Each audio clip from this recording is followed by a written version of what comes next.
รถบรรทุกคนเบียร์เสียหลักตกขัวเป็นเหตุมีผู้เสียชีวิต1คน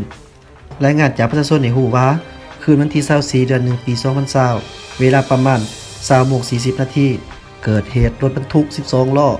และบรรทุกนั่งเบียร์เสียหลักตกลงขัวบ้านนำงาดเมืองวังเวียงแขวงเวียงจันทน์ทางหน่วยกู้ภัยและเจ้าหน้าที่ภาคส่วนเกี่ยวข้องได้ลงไปช่วยผู้ประสบอุบัติเหตุที่ติดขังอยู่ในรถ1คนเพศชายแต่บ่สามารถ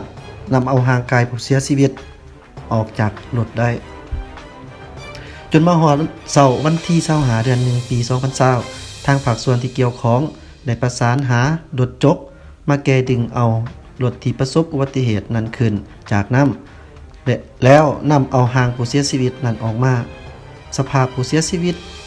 มีมือขวายังกำพวงมาลัยรถไว้อย่างแน่น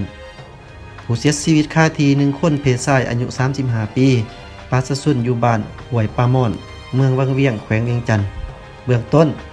สันนิษฐานว่าซูเฟอร์อาจหลับในส่วนสาเหตุรายละเอียดเจ้าหน้าที่กำลังเก็บกำข้อมูลเพิ่มเติม